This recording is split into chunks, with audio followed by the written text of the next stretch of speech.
Ohio, everyone! J'espère que vous allez bien, car je vous propose aujourd'hui de découvrir 3 témoignages effrayants qui vous donneront froid dans le dos. Il s'agit de 3 histoires vraies racontées sur Reddit.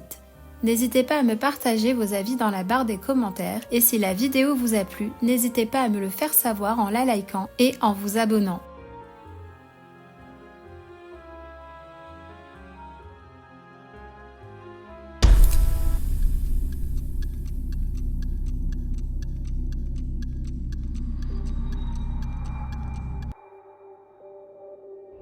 J'avais 31 ans au moment des faits, et voici mon histoire. Je recherchais une nouvelle voiture, la mienne m'avait lâché en plein milieu de la route en sortant du boulot. J'ai donc décidé de regarder les annonces de voitures sur Le Bon Coin en espérant trouver mon bonheur. Je tombe sur une petite Alfa Romeo rouge, très sympathique. Premier contact via le site avec le vendeur, tout semble normal. La voiture est propre, peu de kilomètres, et le vendeur est sympa lui aussi. On convient rapidement d'un rendez-vous pour que je puisse voir la voiture et éventuellement l'acheter. Rendez-vous le 12 janvier. Une fois sur la route, avec la voiture d'un ami, je me rends compte que je ne me dirige pas du tout dans un lotissement comme me l'avait dit le vendeur. Je n'y prête pas plus d'importance. Je vois au loin une petite maison et l'Alfa Romeo rouge de l'annonce. Je ralentis et m'arrête. Une fois sortie de voiture, j'ai un mauvais pressentiment. Le vendeur n'est pas là et il est injoignable. J'attends quelques minutes et remonte dans la voiture de mon pote. Je regarde le rétro intérieur et je vois une camionnette blanche arriver. Je me dis chouette, c'est enfin le vendeur, il a dû avoir juste un peu de retard. Je sais, je suis naïf. La camionnette s'arrête devant l'Alfa rouge et de cette dernière sortent 4 hommes habillés en noir, une corde à la main. Chose que je n'ai pas précisée, c'est qu'il faisait froid à ce moment-là, donc j'avais déjà mis le contact dans la voiture afin d'avoir du chauffage. C'est ça qui m'a sauvée.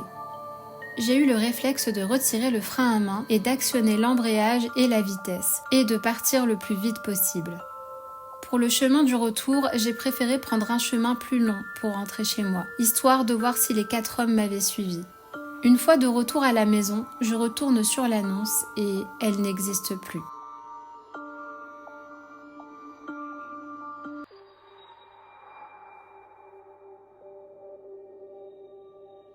Je suis française, expatriée depuis 4 ans au Canada, dans la ville du Québec.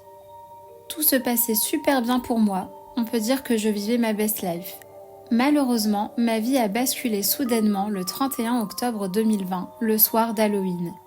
J'étais partie me promener dans le centre-ville du Québec, qui est d'ailleurs magnifique. Il y avait des décorations d'Halloween partout, on se sentait bien en Amérique du Nord. Ce soir-là, j'ai croisé la route d'un jeune homme habillé tout en noir et qui traînait un sabre à terre. Jusque-là, rien d'anormal, on est le soir d'Halloween. Arrivé à son niveau, il commence à tendre son sabre et à frapper mon ami qui était à ma droite.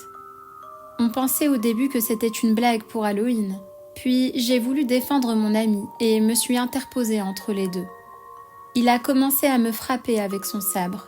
J'ai pris 13 coups de sabre, mais sur le coup, je ne réalisais pas ce qu'il était en train de se passer, jusqu'à ce que je voie mon propre sang couler. Ce n'était malheureusement pas une blague et c'était une vraie arme. J'ai eu plusieurs fractures ouvertes, 5 opérations après ça, et depuis je n'ai toujours pas repris l'usage de ma main. J'ai eu énormément de chance ce soir-là d'avoir pu m'enfuir avec mon ami. Malheureusement, il y avait 2 autres personnes qui ont croisé sa route et qui sont décédées.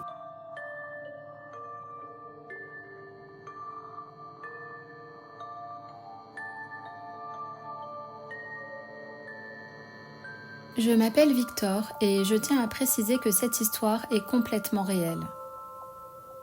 Quand j'étais au collège, j'habitais à la limite d'un tout petit village où il n'y avait qu'une église et quelques habitants. C'était un village tranquille où il ne se passait jamais rien. Ce jour-là, j'ai été me promener avec ma sœur dans un chemin où on avait l'habitude d'aller pour se promener ou jouer. Ce chemin est juste à côté de ma maison. Il commence sur la route principale et il mène à une petite forêt où d'habitude rien ne se passe. On est passé par la route et puis on est allé se promener sur le chemin. On se promène et on arrive au niveau de l'entrée de la petite forêt en fin de chemin. Une fois arrivé au niveau de l'entrée de la forêt, j'ai entendu un rire. D'abord, je n'y ai pas prêté attention et avec ma sœur, on a fait demi-tour. Puis j'ai entendu un buisson bouger. Là, j'ai commencé à être de moins en moins serein et j'ai dit à ma sœur de courir pour rentrer à la maison. Moi, je suis allée vérifier ce qu'il y avait à l'intérieur et cela a été une des pires erreurs de ma vie. En entrant dans la forêt, j'ai un peu marché et je me suis arrêtée. Je me sentais oppressée. J'avais l'impression d'être regardée de tous les côtés. J'ai fait 1 mètre de plus et environ 10 mètres plus loin, en levant la tête, j'ai vu un grand homme qui a surgi sur le chemin principal de la forêt. Cet homme était très grand et surtout ce qui me fit le plus peur, c'est que son visage était maquillé en clown et il me regardait avec un immense sourire. Je me suis figée de peur, je ne savais pas quoi faire et avant que je ne décide de quoi que ce soit, le clown commençait à courir vers moi. Mais pas normalement. Il courait en faisant une sorte de danse, avec de très grands pas, comme dans les films d'horreur. Je me retourne alors et je cours le plus vite possible. Quand je suis arrivée à proximité de la sortie de la forêt, je me suis retournée et j'ai vu que cet homme se rapprochait de moi en rigolant. On aurait dit que la situation l'amusait. J'ai continué à courir jusqu'au milieu du chemin et j'ai vu qu'il ne me suivait pas. Mais malgré ça, j'ai continué à sprinter jusqu'à la fin du chemin. Je m'étais arrêtée pour reprendre mon souffle et j'entends au loin un rire, puis le clown qui s'arrête au milieu du chemin, qui danse, qui met la main derrière son dos et qui sort un couteau. Quand je vois ça, je me précipite chez moi et je dis tout à mes parents. Ils ont appelé la police qui n'ont rien trouvé, à part un nez rouge au milieu du chemin.